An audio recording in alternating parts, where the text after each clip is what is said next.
Büyük җиңүгә 65 ел. Без үзебезнең данлы үткәнебез белән хаклы рәвештә горурланабыз.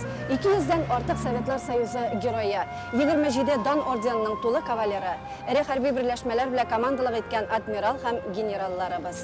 Безне намус, хөрмәт, хәтер хисләре озатып килә. Казанның җиңү паркында геройларыбызның исемнәре алтын хәрефләр белән теркәлгән. Аларны укыганда горурлык хисе уяна. Ә күңелдә ниндидер сүтеп бетерә алмаслык төен бар.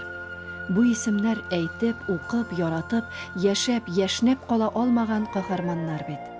Аларның да язмышлары үзләренчә корылып, бәхетле мизгелләр белән бизәлергә тиеш булгандыр. Әйе, булгандыр да бит.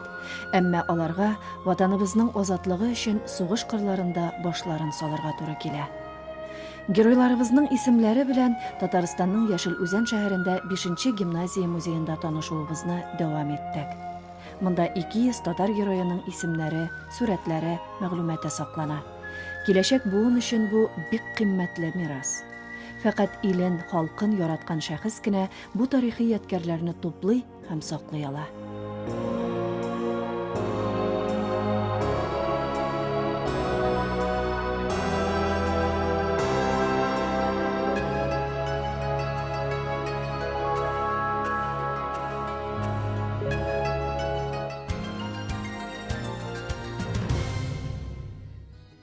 Нәкъ менә җиңү бәйрәмендә ветераннарыбыз бергә җыела. Нәкъ менә җиңү бәйрәмендә генә кабат авыр да, шатлыклы да хатирәләр уяна. Нәкъ менә җиңү бәйрәмендә генә баш калабыз Казан күп кенә чит төбәкләрдән үзенең батыр улларын, кызларын җыя. Аларны тарихи ватаннары каршы ала. Булар бөтенесе дә безнең халкыбызның бердәмлеге өчен кирәк, безнең халкыбызның бөтенлеге өчен кирәк. Чөнки милләттәшләребез кайда гына яшәсә дә, ул ерак Себерләрдәме, ерак чит илләрдәме, алар Татарстанның җылысын тыеп яшәргә тиешләр. Чөнки 41-45 елларда алар Татарстанның да бөтенлеге өчен, халкыбызның да киләчәге өчен, халкыбызның да бәхете өчен көрәшкән шәхесләр. Бөтен Россиянең төбәкләрендә безнең милли оешмаларыбыз ветераннарга бик җылы хөрмәт күрсәтәләр.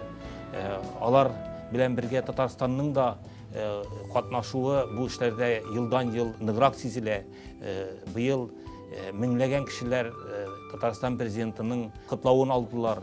Без Россия төбәкләрендәге милли оешмалар белән бергәләшеп, андагы чараларда катнашып, аларга Татарстанның бүләкләрен тапшырдык. Бу чаралар барысы да илебезнең бүгенге матур тормышыннан килеп чыга. Чөнки Татарстан үзенең лайыклы бу гасырга тең дәрәҗәдәге тормышы белән бер кемне дә онытмау турында ишарә ясый. Безгә бөтен милләттәшләребез барысы да бик кадерле һәм бик газиз, аларның кайда яшәүләренә карамастан. Менә шушы әйберләр безне көчле итә. Шушы әйберләр безнең милләтебезне бердәм итә. Без 65 ел инде тыныч тормышта, бөек җиңүне якынлаштырган тыл каһарманнары алдында без мәңге бурычлы. Юлыбыз кайларга гына илтмәсен, ул кемнеңдер яратып яши, сагынып кайта торган җире. Көч алган нигезе аны үстереп очырткан да, хәзер уңышларын көтәдер сыман. Яз көнне генә була торган сыерчык буранына уралып, әнә шундый уйлар белән без Азнакай җиренә аяк бастык. Шәһәр үзенә генә хас тыныч, бәрәкәтле тормышы белән яшәп ята. Әнә, быел 90 яшын тутырган Хәдичә әби ипләп кенә ишек алдында тавыкларын барлый. Кулына ияләнгән кышкыртлары сөйгәнгә пси сыман башларын иеп торуларына гаҗәпләндек. Шул вакыт күршесе кереп хәлен белде үзенең.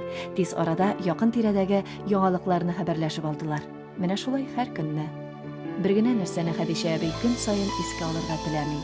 Ул сугыш елларында булган газаплар. Азнакай районы Баланны бүләк авылына килен булып төшкән Хәдичә апа бер нарасыен тотып ирен сугышка озата. Авылда бар эш хатын-кыз, картлар, балалар җилкәсендә була. Иң мөһиме ашлык бөртегенә кадәр фронтка. Менә бәрәкәй генә Баланны бүләк авылында күпме кеше ничә йорт бөтенләйгә ябылды. Бөтенләйгә ябылды. Менә хөкүмәтләр безне һаман да бәяләп бетерә алмый. Колхозда күпме авырлыклар күрделәр. Утын яктан юк, тозы юк, шарпасы юк. Мал туарда кимеде. Кайсы кешенең кәҗәсе дә, сөте дә юк. Шул Худай берген bir бакча бәрәңге. Менә шуның белән кеше итәп калды. Урмандагы үлән белән кеше итәп калды. Урманга чыгып китеп, төрле үлән, ашый торган үләннәрне җыеп, туйганчы ашап, калганын карбаздан төшереп куеп, иртән тагы шуларны ашап, шулай итеп яшәдек. Ичерек бәрәңгеләр кәчләмә дип әйтәләр, шуларны ашап итәп калдык. Менә ул вакытта авылларда күпме сугыштагы фәрән хәтле кешеләр үлгән дип әйттеләр, мин аңа каршы түгел, үлде. Менә авылларда күпме кеше үлгәннең бер кемдә аның санын чүпләп барган кеше юк. Күпме анда бер кабергә ишәр кеше тыккан көннәр булды. Хатын кызлар кабер калдырды. Менә ачлыкның бик ачысын бик сугыш ягында бик ачысын бик нык татыдык инде. Bir tiyin akça birisi yok. Bir tiyin ekmek birisi, bir kilo ekmek birisi yok. Birisinde koytardılar kolkozga sulu kibege. Kişi başına 200 gramdan vizimiz çıkardık. Şu vizimiz 200 gram, iş simeye olsa 600 gram. Onun suğa salıp salkın suğa butap. Şunun edirek ak suğu çığa. Şunu 2 kattığı balıp, ol kibeginde sulu kibegi. On barda xat mene ursatmış şarkatı. Birini de ekmek kalmadı mene. Şunun xatlı açlıklar kildi. Bu газапларны шеккән кешеләр әле һаман да бер генә нәрсәне яхшы аңлый. Eğer de tibudara hatunlar kalgan kort irler, kort kırılar, yaş üstmür ballar işlemezse җиңү якынлашмаганда булыр. Хәдичә апаның ире Шәриф абый сугыштан исән-имин әйләнеп кайта. Алар бергә 5 бала тәрбияләп үстерәләр. Бүген инде Шәриф абыйның вафатына 25 ел. Билгеле, аны шул сугыш ачысы, җәрәхәтләре озак яшәтмәде. Хәдичә әби шаяртып, мин сугышта һәлак булган 3 абыем, ирем эшендә яшим ахры ди. Сугыш булмаса, алар да озаграк бу дөнья рәхәтен татырлар иде бит. Бүгенге көндә biz 5 бала булып, без әнинең сүзеннән чыкмыйбыз. Менә нәрсә безгә әни әйтә, шуны эшлибез. Аның хәер дугасы белән яшибез. Аллаһка шөкер. Ни чәчсәң шуны урырсың дигән халык мәкале. Акыллы, итәгатьле балалар үстергән Хәдичә әби. Быел бөек җиңүнең 65 еллыгын каршы алганда тыл ветераннарын зурлау, аларга моңынчы җитмәгән игътибарны күрсәтү безнең изге бурычыбыз. Азнакайда без ветераннарыбыз өчен әзерләнгән бер матур чараның шаһиты булдык. Казанның милли мәдәни үзәгеннән килгән сәнгать әһелләренең чыгышлары белән башланып китте ул. Билгеле, иң истәлекле, дулкынландыргыч вакыйга булып тыл ветераннарын бүләкләү иде. Бер-бер артлы, гомерләре буе зур йөрәк җәрәхәтен күтәрә алган көчле апаларыбыз сәхнәгә чыкты. Билгеле, тыйнак кына яшәп, 90 яшын тутырган әле тагын да матур киләчәген күздә тотып яшәүче Хәдичә әбиебездә. Рәхмәт менә безнең хөрмәтләүчеләргә. Мин инде монда утырганда үземнең туган көнемнән сөйләшә башлаган көнемнән башланган гомеремнең бөтенесен башымнан килешә. Башым йөрәгем аркылы үткәрдем. Нинди күргән авырлыклар, нинди күргән җиңеллекләр.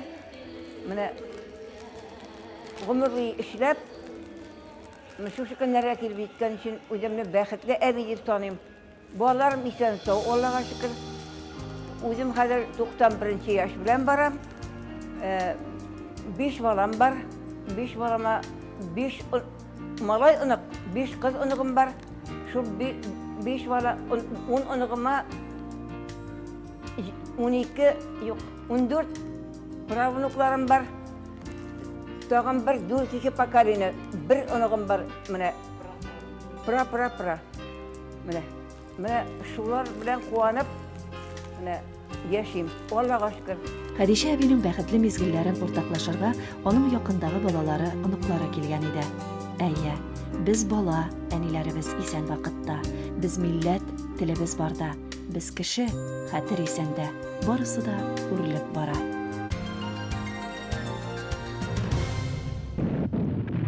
Бөек Ватан сугышы хакында без ниндидер күптәнге бик иске китапны ачып укыган кебек кабул итәбез. Бәлки бу яхшыгадыр. Әлеге тетрәндергеч кадрларны күп тапкырлар күргән бар. Әмма караган саен алар безгә әле әйтелмәгән хәбәр җиткерәләрдер кебек. Сугыш уты кагылмаган бер генә нәсел дә юктыр. Кемнең атасы, кемнең бабасы, абыйсы, туганы сугыш ачысын татыган. Койсы төбәкнең нинди генә авылына, районына, шәһәренә барып чыкма, Бөек Ватан сугышында һәлак булганнарга һәйкәл куелган. Үлгәннәрнең исеме мәңгеләштерелгән. Ә менә Төмән өлкәсе Яркәү районы Корт-Йөгән авылында башкачарак фикер йөртәләр. Алар сугышта һәлак булганнар янына исән-сау әйләнеп кайтканнарның һәм тылда хезмәт иткәннәрнең дә исемнәрен урнаштырганнар. Biz uyladık işte bit yalgış ulgenlerine heykel koyu. Bizden bana apalar tıra alar bana 10-15 yaşlarından 12 yaşlarından soğuş vakitte bütün kişilerin salganlar işleyenler. Direk aytkan soğuşta katnaşkan direk aytkanlarının nindi kaybı var. Bit ulgenlerinin gene zasluyası tügül bütün malaylar kartlarının, yaşlarının, bütün halkının жиңуы. Яркәү районының хөрмәтле кешесе Әхтәм әфәнденең гаиләсеннән 5 кеше сугышка киткән. Әтисе, аның 3 абыйсы сугыш корбаны. Бары бер абыйлары Рәхмәтулла Каюмов исән әйләнеп кайткан.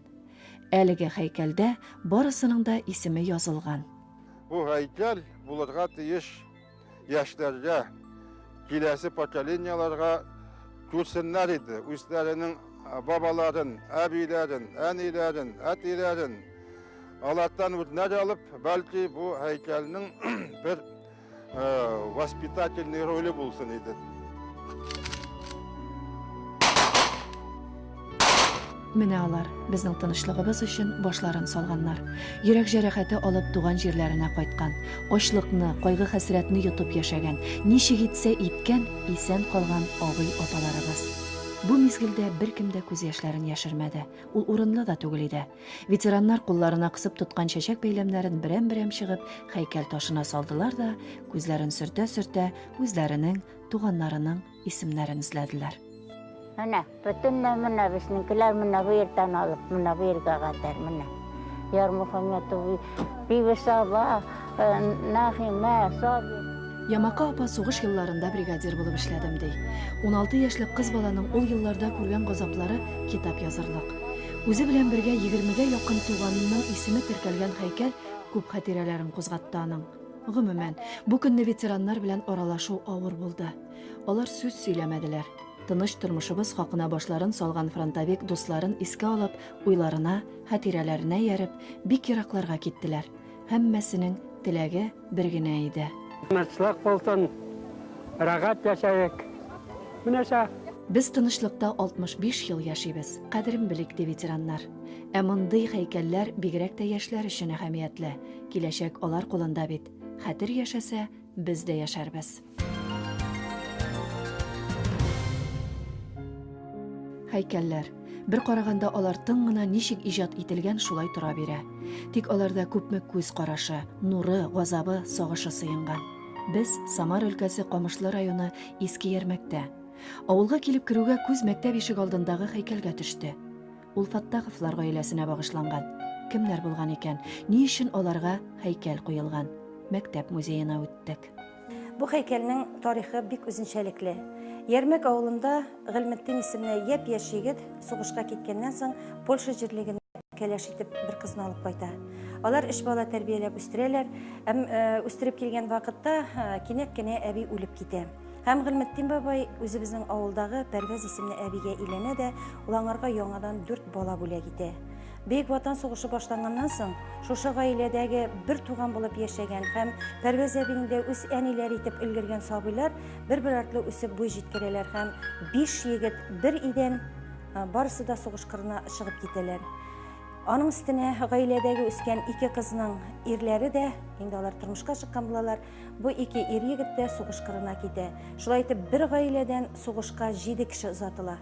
Ни аяныч, аларның берсенә дә туган җиренә кайтырга насыйп булмый. Сугыш кырларында ятып калалар.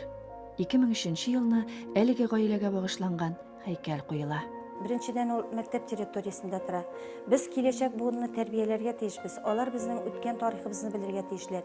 Ең бірінші чиратта бұл келешек буынларға менә шундай кытышкыч сугыш афәтләре кабынмасын иде, кабатланмасын иде деген кисәтү буларак тора. Икенчедән инде бу һәйкәл янында һәр вакытта да безнең укучыларыбыз шифлык итәләр һәм шуңа күрә алар инде аны кадерләп саклыйлар. Бу һәйкәлгә бик күп кенә туганнары килә Гыйлметдиновларның. Алар инде үзләренең гаиләләре турында мәктәпкә килеп сөйлиләр, язмаларын калдыралар һәм музей фондында бу язмалар барысы да сакланалар. Камышлы районында без Бөек Ватан сугышы ветераны Ризаэтдин Мисбахетдин улы Галәветдинов белән очраштык. 1939 елдан армия сафларында хезмәт иткән, шуннан сугыш утына кергән ветеран үзенең кичерешләре белән уртаклашты. Харьковка төнлә барып төштек. Төнлә барып төштек, иң беренче сугыш галәмәтен шунда күрдек. Хәзер монда теге самолетлар бабайт итә. Илеткеләр ата, осколкалар кыела. Тизрәк тә осколкалары башка алып кибәсеңме? Шулай итеп, аннары бушаттылар да, Харьковта читтәрәк бер урманга ап бардылар. Анда яңа зенитный неләр бирделәр, пушкалар. Алар әйбәт иелек. Шулай итеп, шуннан алар башланып китте. Украина, Румыния, Венгрия, Чехословакия, шушы илләрдә булдым мин. Менә соғышны Чехословакияда тамамладым мин, битте бу. Ризаэтдин ага Камышлы районының почетлы кешесе. Аның киңәшләре китап уртасында да якташлары. Алар Минниса апа белән 5 бала үстергәннәр. Аныкларының саны 23. Барсына да хәер дугаларын җиткереп торалар.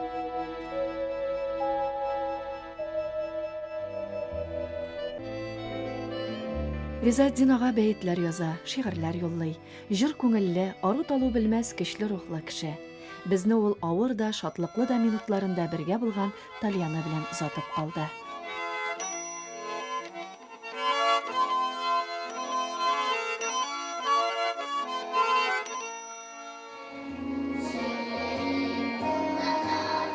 Самар өлкәсендә без Тольятти шәһәрендә дә булдык. Бөек җиңүнең 65 еллыгына багышланган Язлар моңы фестивале каршы алды үзебезне.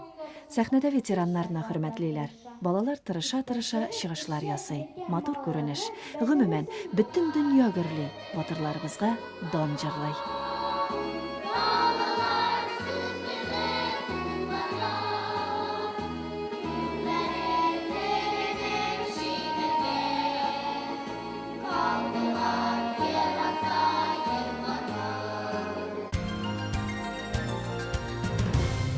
Бөек Ватан сугышының иң каты дәһшәтле бәрелешләренең берсе Сталинградта була.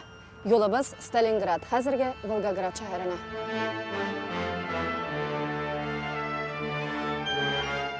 Герой шәһәр Волгоградка кайсы яклап барып керсәң дә, сине Ватан ана һәйкәле каршы ала. Аны күрүгә бер мезгелгә баш әйләнеп киткәндәй була. Мамай курган дип аталган һәйкәлләр җыелмасы иң каты бәрелешләр булган җирдә урнашкан. 135 көн, төн бер туктаусыз яуган снарядлар астында, бер адым да артка чигенмәскә дигән ант белән көрәшкән монда сугышчыларыбыз. Шул көннәрнең шаһиты Рамазан ага Хәсәнов белән очраштык без. Башкортстанның Үшәлле районында туып үскән егет 17 яшендә сугыш утына керә. 42 елны алдылар мине сугышка. Март айында. Без взводный батальон белән под Воронеж первый бои принял. Анда, значит, bir-iki ay сугышканнан соң безне, значит, под Сталинград күчерделәр. Под Сталинградом, значит, пока пленили это, значит, Паулюсны биредә сугыштык. Мин сугыштым, значит, дивизияда прорыв РВК деген резерв главного командования. Ул резерв главного командования белән, значит, безне на трудный участкаларга ыргыталар иде. Көтә идек, значит, әллә бүген үтерәләр, әллә иртән үтерәләр. Ул бит сугышта бит сине пуля разбирать дип тормый. Бомба пуля. Значит, мен сол соғысында бір мәртебеде только ранение болмадым. Контузия болды. Менә шушы инде ул Рамазан абый сөйләгән каты бәрелешләр урыны. Иске тегермән бинасы шул елларның ачы хатирәсе булып калган хәрабә. Бұл Сталинград соғышынан соң бізді алып кеттілер өзі Донской фронт білән по направлению Харькова. Біз Харьковның өзінде болмадық, конечно. Біраз ғана бізге болғанда жақсы ғана бұрыш берді. Ашы бұрыш. Онан, значит, бізді направили Орел Курский дугаға. Бұл дугада, значит, біз соғыштық. Ол соғыштан соң бізді алып кеттілер, значит, уже по направлению Киева, Украинаға. Украинаның, значит, столицасына освободили. Егеуіне Прагада. Шу города барайдық, значит, бізге енді вроде по рации сообщили. Значит, соғыш бітті. А біз әлі барайбыз әлі. Ол только 9 мая біз сағат бір дүртлерде ғана атышын бітірдік. Шотландық, значит, ну, вроде сау қалдық. Білмейміз әлі алдан нижат болғанын. 1945 елның май айы. Сугыш бетә. Тик 20 яшен яңа тутырган Рамазан өчен түгел. Ул хәрби хезмәттән 1948 елның мартында гына кайта. Узак сөйләштек без. Ул безгә кайда нинди батырлыгы өчен алган орден медальләре хакында җиткерде. Ничек аның күз алдында дуслары һәлак булганнары, һәммәсе дә хәтерендә яңарды кебек. Дөрес. Әминә төшемдә сугышудан яңа туктадым әле ди. 85 яшьлек Рамазан ага. Ике яклап тезелгән топыллар безнең игътибарны соңгы сулышка кадәр дигән һәйкәлгә юнәлтә. Сугыш афәтен тасвирлаучы сыннар, ана сугышы, мәрмәр баскычлардан сугыш даны залына илтә.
Biz bu günlerde bütün Tatar Kongresi isiminden bik küp yerlerde yaşayışı veteranlarımızga kıtlaular jiberdik.